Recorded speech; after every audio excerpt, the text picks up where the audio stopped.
What is the worst thing you've seen a little child do? When my cousin was about 4 years old, caught him spraying hairspray into the furnace flames trying to blow the house up. Good times. I do a lot of secure transports between hospitals and psych facilities. I once transported an 8-year-old kid who flushed his parents' insulin because he knew they needed it to live. A friend of mine in elementary school would literally beat up her mother. When her mother became pregnant, she would kick and punch her mother's belly. She was like 10. I remember my mom always stepping in if it happened while we were around. But it was like this poor woman was afraid of her own daughter and she just took it. SMH. Remember that scene in Game of Thrones where Gregor Clegane fights Oberyn Martell and pushes his eyes in to blow his head up? My mother works in a kindergarten where they accept special needs kids too. She told me one day one of the more special kids got another kid on the ground and started pressing his eyes in just like in the show. All the other kids started screaming in terror. Not to mention the poor victim and the attending adult couldn't even get him off, he was gripping his victim so hard. One of the other kids had to run for help and they could finally get him off. Luckily the kid didn't suffer any lasting harm. Saw a young girl enter a store with her mom and throw a fit when she couldn't get a Barbie doll. Her wailing caused a group of people to show up and things blew up when the girl decided to say that the woman was not her mom. Police were called. I, being a young stalker at the end of my shift, told my manager that the girl came in with the woman and promptly clocked out. Long story short, told to me by the manager the next day. The police sorted the situation and they left the property a few hours later. My neighbor's kid was burning ants to death with a magnifying glass. After a while he decided that ants were too boring, so he tried to hold down his cat, burn it with the magnifying glass. Let's just say the cat fucked the kid up. Toss a bucket of frogs onto the hot grills of a fire. He was 9 at the time. Oh gosh, the list could go on for me. But here is one incident that really irked me. My sophomore year of college. My cousin asked me if I can take her 2 daughters, 11 and 6, to the mall. Because she was busy and the girls wanted to use their spending money. We go to the mall. I buy them ice cream. And they spend their money. As we're leaving, we pass Claire's and boy oh boy does the youngest one to check it out. Now here is some backstory with these kids. Their mom, my cousin, doesn't punish them worth of shit. I had their son throw a toy train at me once and all I got in response when I told his mom was, "He's 9 and you're 19. Just be the bigger person. He's just a kid." That kind of parenting. Anyways, I tell the 6-yo that we can look, but because she already spent her money. We weren't buying anything. As soon as we walk in, she goes up to something she wants and says, "Buy this for me." When I say no, she announces in the store, "Fine then. I'll just take it," and proceeds to walk out the door. I take the U back and tell her that we are going home. Never have I seen a kid throw a tantrum like this in my life. The worst part was every time I tried to carry her or grab her hand she'd scream, "Help me. Help me. I don't know you." The oldest kid records all of it and sends it to her mom, who then simply responds, "Haha. Good luck." When we got home, my cousin told me, she wouldn't have thrown the tantrum if you just got her the toy. I was livid. A neighbor's kid would mercilessly throw their 2 cats into the pool. The cats would fight and scratch. But that didn't stop the boy from flinging the cats repeatedly into the pool and forcing them to swim or drown. His father finally broke him of this behavior by throwing the kid in the pool, clothes and all, every time he caught his son torturing the cats. Me. It was me. This was at our first house. So I must have been between 2 to 3 at the time. We were in our driveway with one of my parents' friends. I was just playing around like usual. I had a chalk and a dark green easel in my room, which I enjoyed playing with often. So I was in the driveway milling about, when I found a piece of chalk and spotted their friend's dark green car. Toddler me saw no problems with this. So I started drawing. My mom saw what I was doing. Suddenly everyone got really upset. Really fast. My mom made me drop the chalk, and my hands were completely bloody and started to hurt.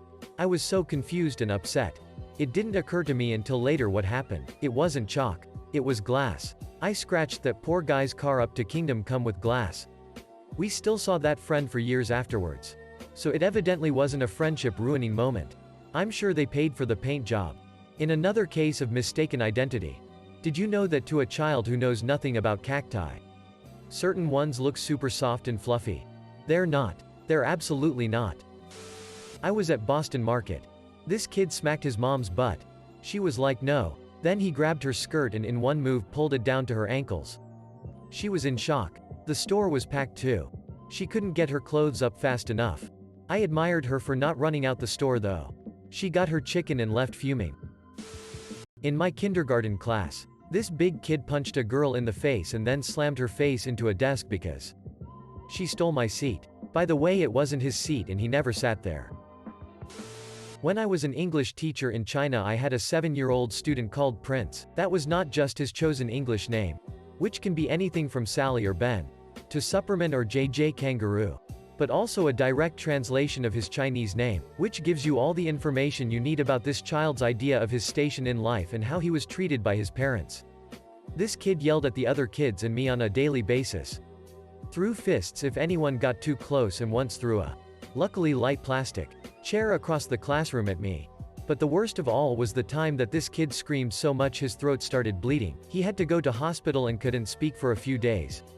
Which was a blessing. Following which I was called into my boss's office and told that his parents were blaming me for it. I told her how absolutely ridiculous that was and made it very clear that when the term rolled over I would not be teaching any class which he was in.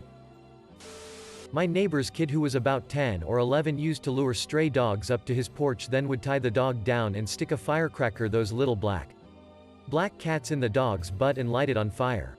The sheer yelping and screaming from the dog was horrible. Called the police and reported the kid like 1,000 times. All the neighbors hated that boy and jumped on his parents over it. His mom was a meth head, always drugged out, and his dad was a drunk and said, well, at least he isn't a terrorist and blowing up buildings.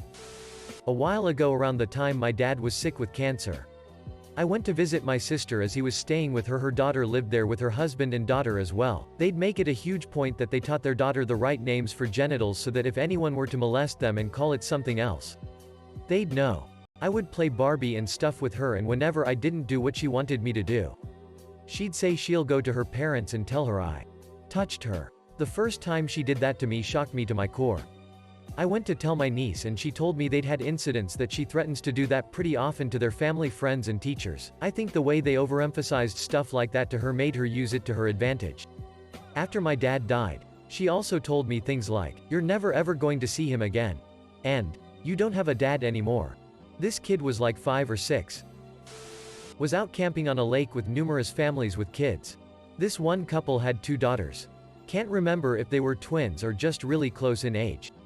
All of us kids found a huge spawning area for frogs. Little frogs and tadpoles everywhere. It was really cool. Well, these 2 little psychopaths start picking up the little guys, power flicking them on the back of the head, and watching them seizure and lose consciousness and then slowly regain it. Only for them to do it again until they died from little traumatic froggy brain injuries. They also stomped on a bunch of them, and scooped up handfuls of tadpoles and chucked them into the forest. We were horrified and told their parents, who just laughed and went back to drinking by the campfire. I really hope now that they are adults they look back on that day and fucking hate themselves. One of the cruelest things I have ever witnessed someone do to an animal. I have 2 aunts on mom's side. Aunt A lost her home in a flood, and they moved into Aunt B's home for about 3 months. Aunt A's family had a teacup poodle.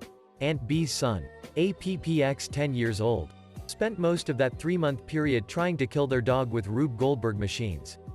At first it was a "that was weird" situation, which quickly became, this child is psychotic. He started off with making an elaborate bottle rocket cannon, then threw the dog into the pool and threw cinder blocks at it. Tried repeatedly to cram it into cardboard boxes, throwing tools and hardware at it from the 2nd-story balcony. It was scary. I think a few months after Aunt A's family moved out, the kid hit his little brother in the head with a shovel and split his scalp open. They started therapy after that one. I was about to answer, and then I saw everything in this thread. Some kids are demons. This isn't as bad as some of the other ones, but it was an awful night. When I was 16, I worked at Subway with a lady who had 2 little kids, around age 2 and 4. She asked me to come over and babysit on Saturday night so she could go out to dinner with her husband. When it was time to make them dinner, I left them on the couch in the living room in front of the TV while I heated up the food their mom left.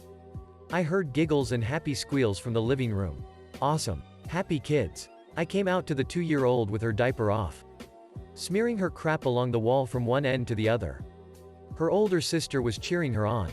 I stuck the 4-year-old at the kitchen table with her dinner and took the 2-year-old to the bathroom down the hall to hose off the poop. I hear what I can only describe as evil cackling coming from the living room. I grab the baby and run out to the 4-year-old with a lighter trying to set things on fire. Luckily the only thing she had success with was a piece of paper that I stomped out. I never babysat again. However, I did learn the fun fact that day that you could easily remove the child safety tab on a lighter by simply ripping it off. Why you would do that when you have 2 little kids is beyond me. Though, I guess so you can light up your cigarette 2 seconds faster. Great parenting right there.